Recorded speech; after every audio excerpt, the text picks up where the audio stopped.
Hello, मैं सौरभ लोधी। इस video को देखने सुनने वालों को प्रणाम, सत श्री अकाल, नमस्ते। इस वीडियो में बात करेंगे अतीक अहमद के जहन्नुम नशी होने के बाद इस्लामिस्टों की रुदाली पर। आपने देखा होगा कि उमेश पाल की हत्या की गई थी, जिसमें असद अहमद नेतृत्व कर रहा था अतीक अहमद के गुर्गों की, जिसका मुख्य उद्देश्य उमेश पाल की हत्या करना था किसी भी कीमत पर। और उसमें दो सरकारी सुरक्षा कर्मचारी अतीक अहमद के गुर्गों के निशाने पर आ चुके थे और उस वक्त वो दोनों सरकारी सुरक्षा कर्मचारी अतीक अहमद के गुर्गों की गोलियों का निशान बन चुके थे। तो आपने देखा होगा कि भारत के जितने भी सेक्युलर हैं, इस्लामिस्ट हैं, लिबरांडू हैं, लिबरल हैं, या तो फिर जो मानवाधिकार दानवाधिकारी या महिला अधिकारी, किसी की तरफ से कोई पोस्ट नहीं आया, किसी ने शोर नहीं मचाया, उत्पात नहीं मचाया कि लोकतंत्र खतरे में है, संविधान खतरे में है, न्याय व्यवस्था ध्वस्त हो गई है, तो अदालतों को ताले लगा देने चाहिए। उसका कारण ये था कि एक मुस्लिम जो अपने इस्लामिक नज़रिए के हिसाब से काम कर रहा था, तो उसके नज़रिए को कभी भी राजनीतिक विरोध करते हुए आज तक सेक्युलरिस्टों की तरफ से, लिबरांडुओं की तरफ से, सोशलिस्टों की तरफ से, समाजवादियों की तरफ से और मानवाधिकारवादी संगठनों की तरफ से कभी देखा नहीं गया है। परंतु जब ये चीज़ें हो रही थी तो कुछ इस्लामिस्ट के समर्थक, जो खुद को फैक्ट चेकर कहते हैं LKFC, और या तो खुद को पत्रकार कहते हैं, जबकि इस्लाम में पत्रकारिता एक गुनाह माना जाता है, वो पत्रकार योगी आदित्यनाथ और उत्तर प्रदेश की शासन और पुलिस व्यवस्था के ऊपर कटाक्ष कर रहे थे कि यूपी में काबा। उसके बाद में कुछ पार्किंग पत्रकारों की तरफ से उनके समर्थन में ट्वीट किए गए और आपने ये सब देखा होगा। परंतु सबसे विभत्स चेहरा भारत की मीडिया का, और खास करके मीडिया के एक सेक्शन का, जिसका काम है इस्लामिस्टों के समर्थन में बात करना, सेक्युलरों, लिबरलों, विदेशी फंडदाताओं के इशारे पर भारत और हिंदू विरोधी प्रोपेगेंडा प्रचार को आगे बढ़ाना, नरेंद्र मोदी बीजेपी संघ के खिलाफ माहौल तैयार करना। उन लोगों ने जब अतीक अहमद को साबरमती जेल से प्रयागराज लाने की तैयारी की गई, तो ये लोग उसको मीडिया का संरक्षण प्रदान कर रहे थे, उसकी लाइव रिपोर्टिंग कर रहे थे। और भारत की मीडिया का सबसे दुर्दांत और विकृत चेहरा जो कह सकते हैं कि अतीक अहमद को उन्होंने मूतते हुए दिखाया, यानी धार मारते हुए दिखाया। जहाँ तक मेरी जानकारी है कि दुनिया के किसी भी व्यक्ति को मूतने का शिक्षण लेने की कोई ज़रूरत नहीं है, एक कुदरती प्रक्रिया है। आपने असद अहमद के एनकाउंटर के मुद्दे में देखा होगा, प्रकरण में देखा होगा कि जो खुद को मुजाहिद, इस्लाम का सिपाही, जिहादी बताते फिरते हैं, ऐसे और मौत से ना डरने वाले के तौर पर खुद को प्रोजेक्ट करते रहते हैं, उनका जब यूपी ATS के सामने आमना सामना हुआ, मुठभेड़ हुई, तो उनका मूत्र विसर्जन हो गया था, वो भी पैंट में। इसलिए ये चीज़ें जब भारत की मीडिया का एक सेक्शन दिखाता है, ये बताता है कि भारत की मीडिया में जो राजनीतिक संगठन या गठबंधन बना हुआ है, उसमें भारत की मीडिया, मियाँ लॉर्ड, वकील, कथित सेक्युलरिस्ट, इतिहासकार, पत्तलकार, खास करके मुस्लिम, ये सब उसके चट्टे बट्टे हैं। और बाद में जो बाहर से बैठे हुए होते हैं, वो मानवाधिकार, महिलावादी संगठन, ऐसे लोग इस राजनीति, इस हिंदू विरोधी और सनातन विरोधी, भारत विरोधी, लोकतंत्र विरोधी, संविधान विरोधी राजनीति का एक अहम हिस्सा बने हुए हैं।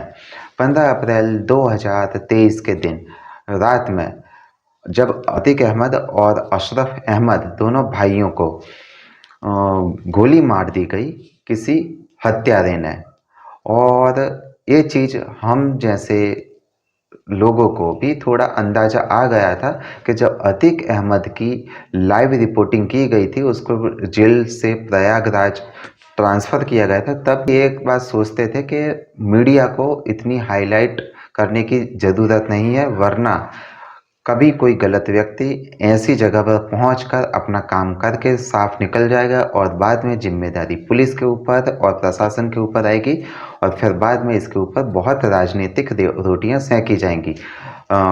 तजिंदर पाल बग्गा जी ने भी यही चीज़ अपने ट्वीट में लिखी थी और जो बाद में जाके सच साबित हुआ। अब कुछ मुस्लिम इस्लामिस्ट कह रहे हैं कि ये प्लान था। नहीं, ये प्लान नहीं था, ये एक सतर्कता थी और आप लोगों ने अपने मुस्लिम अपराधी को बचाने के लिए जब मीडिया को आगे किया तो उसके किसी दुश्मन ने, उसके द्वारा किसी पीड़ित परिवार के किसी सदस्य ने या उसके द्वारा परेशान किए गए किसी व्यक्ति ने उसकी हत्या कर दी। ये एक सामान्य सी चीज़ है। कुछ लोग, खास करके मुस्लिम पत्रकार, मुस्लिम नेता और मुस्लिम गिरोह के सामान्य इस्लामिक सिपाही कह रहे हैं कि असद की, अतीक अहमद की मौत का जश्न नहीं मनाना चाहिए।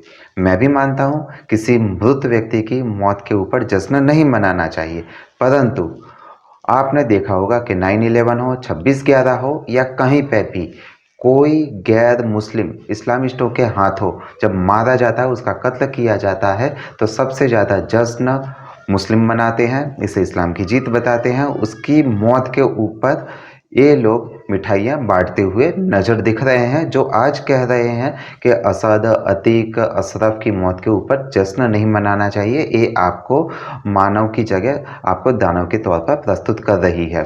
आपने यदि देखा होगा कि सुषमा स्वराज हो, अटल बिहारी वाजपेयी हो, मनोहर पारिकर जी हों, अरुण जेटली जी हों और सामान्य व्यक्ति जैसे कमलेश तिवारी हो, फिर उमेश कोहले हो या चंदन गुप्ता हो या लव जिहाद में पीड़ित या हत्या की गई हिंदू लड़कियां हों और यहाँ तक कि राजस्थान में जिस तरह से कन्हैया लाल को कत्ल किया गया था, तो उसके बाद में सोशल मीडिया के ऊपर मुस्लिमों ने अल्लाहू अकबर के नारे लिखकर, कुरान के इस्लामिक नारे लिखकर उसका जश्न मनाया था।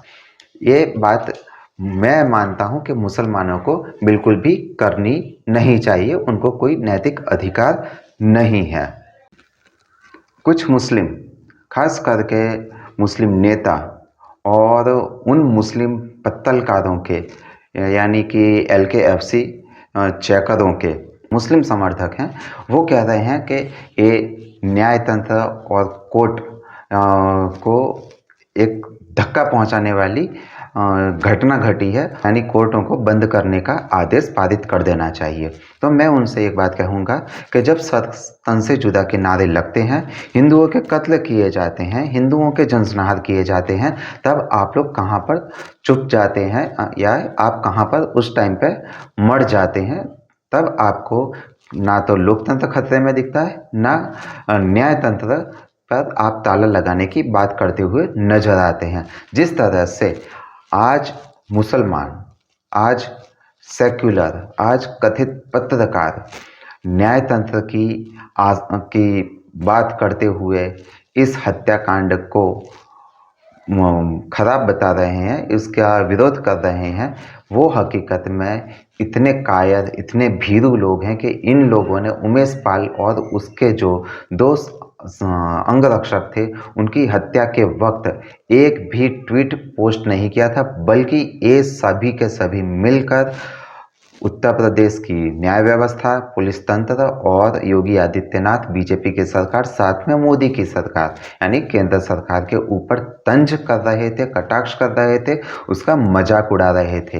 पर जैसे ही इनका अवैध यानी राजनीतिक बाप मारा गया है, तो इन लोगों को सबसे ज़्यादा पीड़ा हो रही है। इनका गर्भपात होने जैसी परिस्थिति में इनको देखा जा रहा है। कुछ लोग कह रहे हैं कि उससे मुस्लिम होने के कारण मारा गया। नहीं, ये बात नहीं है। अर्जुन राणा को इसके पहले मारा गया था, वो भी एक गैंगस्टर था। विकास दुबे भी एक गैंगस्टर था, उसकी भी हत्या हुई थी। हाँ, पर उस वक्त समाजवादी पार्टी, उसके समर्थक, उसके मुस्लिम समर्थकों ने उसे ब्राह्मण का एंगल दिया था और उस टाइम पे ट्विटर के ऊपर बीजेपी ब्राह्मण विरोधी है कि हैशटैग चलाए गए थे और उसमें सबसे ज़्यादा समाजवादी पार्टी के समर्थकों ने और मुस्लिमों ने उसके ऊपर ट्वीट किए थे। उसके बाद में ढोंगदेसियों ने भी उस ट्विटर हैशटैग के ऊपर अपने कमेंट लिखे थे और इस तरह से इन लोगों ने अपराध को एक जाति धर्म के हिसाब से अपने फायदे के लिए तौलने की कोशिश की थी। ये विकास दुबे के वक्त की बात है। कुछ लोग कह रहे हैं कि जो लोग आज एनकाउंटर के ऊपर हंस रहे हैं तो उनको ये याद रखना चाहिए कि कल आपके प्रियजन ऐसी चीज़ों में फंसेंगे, उनका भी नकली एनकाउंटर में कत्ल किया जाएगा। नहीं, मैं उनको कह देता हूँ, नकली एनकाउंटर तब होते हैं और वो भी निर्दोषों के, कि जब किसी पॉलिटिकल व्यक्ति को बचाना हो या तो किसी पुलिस अधिकारी को अपने प्रमोशन के लिए कुछ साबित करने की ज़रूरत पड़ती है, तब होते हैं। बाकी हर बार नकली एनकाउंटर नहीं होते हैं। हाँ, पुलिस प्रताड़ना जरूर होती है, परंतु अब धीरे धीरे चीज़ें सुधर रही हैं और ये चीज़ें लोगों के जैसे जैसे संज्ञान में आती है, कानून के संज्ञान में आती है, तो उसके खिलाफ एक्शन लिया जाता है।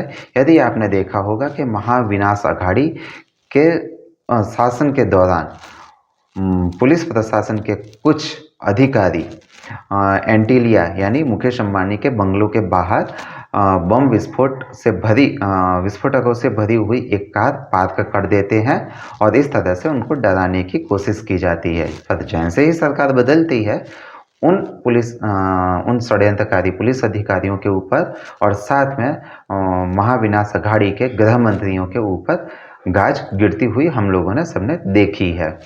कुछ लोग कह रहे हैं कि हत्यारे जय श्री राम का नारा लगा रहे थे। हाँ, वो मैंने भी सुना है। हो सकता है वो फेक भी हो, या हो सकता है कि ये अजमल कसाब के जैसा कोई किस्सा हो कि हिंदुओं को बदनाम करने के लिए एक प्लांट किया गया हो।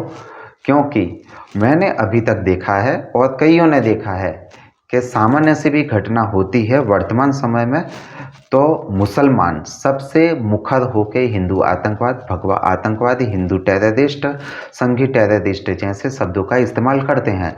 जबकि मुस्लिम यदि आतंकवादी होता है, अपराधी होता है, तब ये लोग सारे मुस्लिम मिलकर कहते हैं और उनके समर्थक मिलकर कहते हैं कि आतंक का धर्म नहीं होता है, अपराधियों का कोई धर्म नहीं होता है, बलात्कारियों का कोई धर्म नहीं होता है।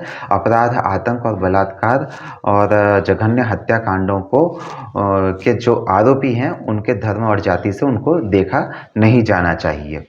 तो मैं एक चीज़ कहूँगा कि जो जय श्री राम के नारे लगा रहे थे, तो आपने देखा होगा कि कई जगह पर अल्लाहू अकबर के नारे लगाकर, कुरान के कलमे पढ़कर या तेरा मेरा रिश्ता क्या, ला इलाहा इल्लल्लाह के नारे लगाकर लोगों की हत्याएं की जाती हैं, बस्तियों में आग लगाई जाती है, पुलिस पर पत्थरबाजी की जाती है, हिंदुओं की या नॉन मुस्लिमों की गले काटकर हत्याएं की जाती हैं, उनके शवों को विकृत किया जाता है, गैर मुस्लिम या हिंदू लड़कियों के साथ में बलात्कार किए जाते हैं। तब ऐसे लोग अपने प्रपंच को आगे बढ़ाने से रोकते हैं और तब ये लोग एक साइड में छुप जाते हैं और तब कहते हैं कि इस्लाम का इससे कोई लेना देना नहीं है, या जिन लोगों ने ऐसा किया है उनका इस्लाम से कोई लेना देना नहीं है। ये बताता है कि इनका प्रपंच सिर्फ ये है कि इस्लाम के नाम पे हत्या करो, और जब कोई अपनी आत्मरक्षा के लिए कदम उठाते हैं तो उनको उनके धर्म के साथ में आतंकवाद को जोड़ दो और इस्लाम को आतंकवाद से बचाने के लिए इस्लामोफोबिया शब्द का इस्तेमाल करो और विक्टिम कार्ड खेलो। कई लोग कह रहे हैं कि बीजेपी के नेताओं ने इसका समर्थन किया है। हाँ, किया है, और मेरे हिसाब से अतीक अहमद कोई संत पुरुष नहीं था, उसके ऊपर सैकड़ों केस चल रहे थे, हत्या, बलात्कार, धन उगाही, जमीन कब्जा करने के लिए, ऐसे बहुत सारे केस चल रहे थे। उसके ऊपर एफआईआर थी और ये इसलिए लोग इसकी हत्या के ऊपर जश्न मना रहे हैं क्योंकि अतीक अहमद को जिस तरह से राजनीतिक संरक्षण प्राप्त था और उस राजनीतिक संरक्षण के कारण उसने इस्लामिक खौफ इतना फैलाया हुआ था कि जज उसके केस की सुनवाई के दौरान अपने नाम वापस ले लेते थे, उसके केस की सुनवाई नहीं करते थे। इसलिए मैं मानता हूं कि सिर्फ बीजेपी के नेता नहीं, वो लोग भी जो अतीक अहमद के इस्लामिक आतंकवाद के शिकार हुए हैं, जिन लोगों ने अपने परिवारजनों की जान, इज्जत, संपत्ति खोई है, वो लोग भी खुश होंगे और जनता, सामान्य जनता समाज में शांति चाहती है, अपराध मुक्त वातावरण चाहती है, इसलिए ऐसे लोग खुश होंगे। इसमें बीजेपी या संघी या हिंदुओं की कोई बात नहीं है। यदि आपने देखा होगा कि जहाँ पर अपराध होते हैं वहाँ आर्थिक प्रवृत्ति और आर्थिक जो विकास है वो रुक जाता है। इसलिए इस मामले में या ऐसे अन्य मामलों में लोगों की खुशी का इजहार करना बनता है। और दूसरी चीज़ कि सनातनी या हिंदू, यहाँ पर ऐसी कोई भी किताबी गाइडलाइन नहीं है या धार्मिक ग्रंथ नहीं है कि जहाँ पर आपको निर्दोष के साथ में किए गए हत्याकांडों के लिए, अन्याय अत्याचारों के लिए आपको खुशियाँ मनाने का आदेश हो। ये सिर्फ इस्लाम में होता है, ये सिर्फ मुस्लिमों में होता है। आपने यदि देखा होगा कि जहाँ पर भी गैर मुस्लिमों के जनसंहार हुए हैं और मुस्लिमों ने किए हैं, वहाँ पर मुस्लिमों ने मिठाइयाँ बांटी हैं, खुशियों का इजहार किया है, पटाखे फोड़े हैं। तो ये चीज़ें मुस्लिमों को करनी नहीं चाहिए। ये उनके दोगलेपन का एक जीता जागता उदाहरण है। कुछ लोग कह रहे हैं कि पुलिस की हाजिरी में हत्या होने का मतलब है उत्तर प्रदेश में जंगल राज है। हाँ, सही बात है, यदि आपके लिए जंगल राज लग सकता है क्योंकि सबसे पहले उन माफियाओं का अंत हो रहा है जो अपने हर कुकर्म में, हर अपराध में इस्लाम देखता है। नंबर दूसरी चीज़, उन इस्लामिक अपराधियों को संरक्षण देने वाले परेशान हो रहे हैं जो इनको संरक्षण देने के बदले में अपनी राजनीतिक जमीन को तैयार कर देते, अपनी राजनीतिक खेती से उत्पादन प्राप्त करते थे। और आपने यदि देखा होगा कि पश्चिम बंगाल में पुलिस की हाजिरी में हिंदुओं के धार्मिक जुलूसों के ऊपर हमले किए जाते हैं। अल्लाहू अकबर के नारे लगाने वाली भीड़ जब पत्थरबाजी करती है, बमबाजी करती है, नमाजियों की भीड़ हमले करती है, तब भी पुलिस हाजिर होती है और पुलिस कुछ नहीं करती है। परंतु ऐसे लोग वहाँ पर कुछ नहीं बोलते हैं। उसके बाद में सुधीर सूरी, जिनकी पंजाब में पुलिस प्रोटेक्शन में होने के बावजूद हत्यारों ने गोलियां मारकर हत्या कर दी थी, तब किसी ने नहीं बोला था कि पंजाब में जंगल राज है। उसके और पहले चलते हैं, थोड़ा और आगे चलते हैं, तो आपको पता होगा कि पालघर में 2 साधुओं की पुलिस की हाजिरी में मॉब लिंचिंग की जाती है। परंतु भारत के किसी भी सेक्युलरिस्ट ने, किसी भी स्वतः संज्ञान लेने वाले मियाँ लॉर्ड ने, किसी भी ऐसी मामलों में पीआईएल करने वाले वकील ने, मानवाधिकार या महिला अधिकार लिब्रांडुओं ने इसके बारे में कभी भी ऐसा नहीं कहा था कि यहाँ पर जंगल राज है और यहाँ पर राष्ट्रपति शासन लगा देना चाहिए। महाविनाश अघाड़ी के जो मुख्यमंत्री हैं उनका इस्तीफा ले लेना चाहिए और इस सरकार को बर्खास्त कर देना चाहिए। कुछ मुस्लिम ऐसा कह रहे हैं कि पुलिस की हाजिरी में जब हत्या की गई तो पुलिस को चाहिए था कि उन हत्यारों के ऊपर गोली चला दे। तो ये हकीकत में इनका जो गुस्सा है वो जाहिर होता है, जो नफरत है वो जाहिर होती है। ये लोग वही हैं जो कश्मीर में पैलेट गन के खिलाफ, यानी पैलेट गन के इस्तेमाल के खिलाफ सुप्रीम कोर्ट जाते हैं और सुप्रीम कोर्ट से मियाँ लॉर्ड के ऊपर दबाव बनाते हैं और पैलेट गन का इस्तेमाल करने के लिए पुलिस को प्रतिबंधित कर दिया जाता है। और ये वही लोग हैं जो आज कह रहे हैं कि उन हत्यारों के ऊपर पुलिस को ताबड़तोड़ गोली चलानी थी। ये लोग शायद कानूनी कार्यवाही को धता बताने के लिए बात कर रहे हैं, अर्थात पुलिस को सुपारी किलर बनने की सलाह दे रहे हैं। अब सबसे महत्व की बात यह है कि मवेशी कह रहा है कि आपको शर्म आनी चाहिए। तो मैं ऐसा कहूँगा कि मवेशी को सबसे पहले खुद के ऊपर शर्म लानी चाहिए। अलबत्ता इस्लाम में शर्म नाम की कोई चीज़ होती नहीं है, बेशर्मी ही सबसे बड़ा आवरण होता है। इसलिए जब मुस्लिम को अपने गिरेबान में झांकने की बात कही जाती है, तब वो अपने गिरेबान में झांक नहीं पाते हैं, क्योंकि इस्लाम ने उनके कपड़े सबसे पहले उतार लिए होते हैं।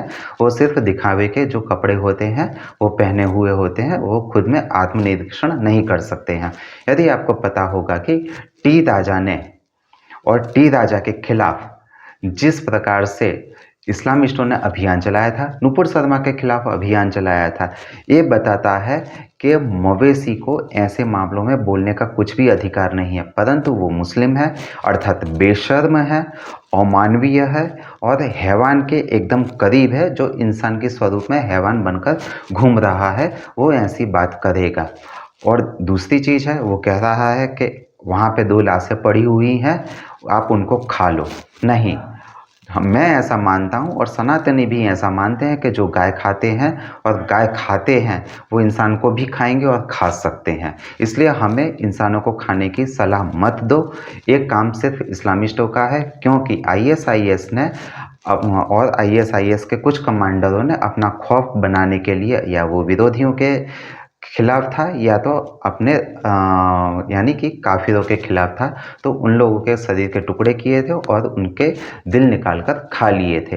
यदि आपने देखा होगा कि कश्मीर में भी ऐसी बातें हुई थी। कुछ लोग कह रहे हैं कि खास करके मवेशी जैसे और उसकी पार्टी के लोग कह रहे हैं कि सुप्रीम कोर्ट को इसके लिए जांच करनी चाहिए, अपनी निगरानी में कमेटी बनानी चाहिए। तो मैं ऐसा कहूँगा कि सबसे पहले आप लोगों को कश्मीर में हुए हिंदू जनसंहारों के लिए कमेटी बनाने की मांग करनी चाहिए। यदि आप में ज़रा सी भी शर्म हो, मानवता हो, यदि आप सच में ऐसा मानते हैं कि हिंदुओं के साथ में अपराध किया गया है और तुम लोगों को पता है कि वो अपराध किसने किया था, परंतु इस्लाम कहता है कि काफिरों को आप कत्ल कर सकते हैं और उसके लिए अल्लाह आपको जन्नत देगा, आपको 72 हूर देगा। और इसी सोच की वजह से कश्मीर में हिंदुओं के जनसंहार और हिंदू महिलाओं के साथ में बलात्कारों को मस्जिदों के लाउड स्पीकरों में जो घोषणाएं की गई थी, उसके कारण ये सब हुआ था। इसलिए ये लोग आज एक मुस्लिम अपराधी की हत्या, ये सिर्फ पहली बार नहीं है। जब भी कोई मुस्लिम आतंकवादी अपराधी गैंगस्टर मारा जाता है तो ये लोग तुरंत ही उसके लिए स्वतंत्र जांच कमेटी, और वो भी सुप्रीम कोर्ट की निगरानी में बनी हुई होनी चाहिए, उसके लिए मांग करते हैं। इस तरह जहाँ का केस सबको पता है, तब भी ये लोग इसी तरह से दुधारली रो रहे थे, परंतु ये इतने बेशर्म कैरेक्टर के हैं, ये लोग इतने अमानवीय चरित्र रखते हैं, हैवान के स्वरूप में घूमते हुए आपको दिखाई देते हैं कि जब ये लोग गोधरा कांड में कत्ल किए गए हिंदू कार सेवकों की बात करने से भी आज के दिन भी शर्माते हैं, कतराते हैं। ये लोग कभी भी कश्मीर में कत्ल किए गए हिंदुओं के बारे में बात नहीं करते हैं। ये लोग कभी भी पश्चिम बंगाल या शेष भारत में जो हिंदुओं के जनसंहार हुए हैं, हिंदुओं के साथ में दंगे किए गए हैं, हिंदुओं के सर कलम किए गए हैं, उनके बारे में ये लोग बात नहीं करते हैं। तो मुझे नहीं लगता है कि मुस्लिमों को अब मानवता के लिए बात करनी चाहिए, न्यायतंत्र के लिए बात करनी चाहिए, क्योंकि मुस्लिम स्पष्ट कहता है कि हम इंसानों के द्वारा बनाए गए न्यायतंत्र या कानूनों का पालन नहीं करेंगे, हम तो सिर्फ अल्लाह के द्वारा बनाए गए कानूनों का पालन करेंगे। इसलिए मैं स्पष्ट कहूँगा, और मेरा विचार है और मेरे हिसाब से हिंदुओं का भी यही विचार होना चाहिए कि मुस्लिमों को मानवता के लिए स्वतंत्र न्यायपालिका के नाम पर कोई बात करने का अधिकार नहीं होना चाहिए। अब बात रहती है हिंदुओं की।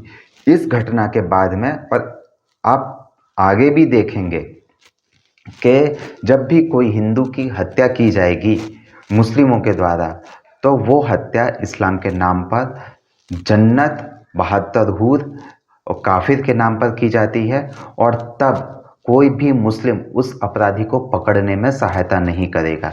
परंतु यदि आपने देखा होगा कि सनातनी हो या हिंदू हो या गैर मुस्लिम हो, वो अपने समाज में कभी भी अपराधी को छुपाने की कोशिश नहीं करता है। मौलाना साद इसका सबसे बड़ा उदाहरण है।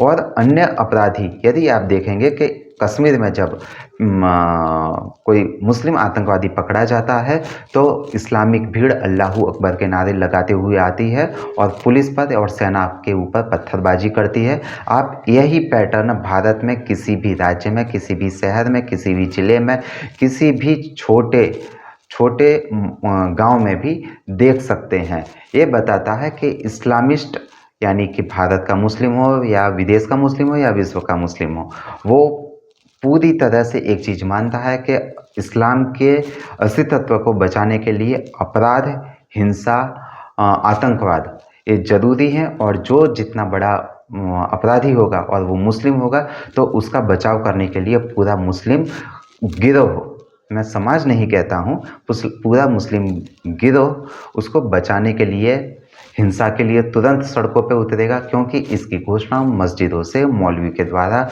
उलेमा, शहर काजी के द्वारा की जाती है। इसलिए जहाँ तक मैं मानता हूँ कि अब आपके हिंदुओं को फिर से इस चीज़ से भरमाया जाएगा, भटकाया जाएगा कि ये गंगा जमुनी तहजीब का कत्ल है, ये सद्भाव का कत्लेआम हो रहा है, ये हिंदू मुस्लिम भाईचारे के बीच में दरार डाली जा रही है। परंतु हिंदुओं, आप एक चीज़ याद रखना, इस्लाम कभी भी काफिर के साथ में मुस्लिमों को भाईचारा, सद्भाव, शांति, सौहार्द बनाए रखने के लिए, सह-अस्तित्व बनाए रखने के लिए इजाज़त नहीं देता है। यदि ऐसा होता तो आज मुस्लिम कभी भी इतनी बड़ी संख्या में होते नहीं, क्योंकि यदि ऐसा होता तो मुस्लिम कभी भी धर्मांतरण करवा नहीं सकते थे। ये आपके ऊपर सोचने के लिए मैं छोड़ रहा हूँ।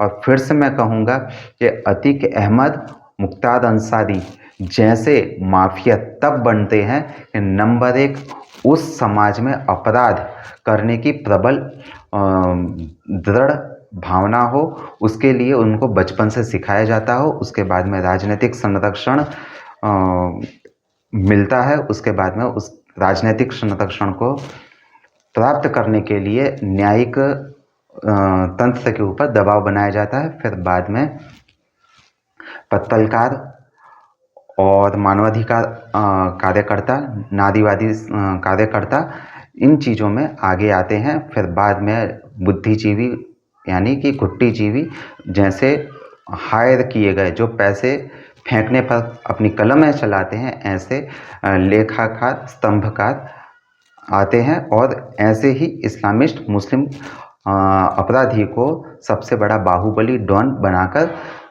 समाज में छोड़ देते हैं।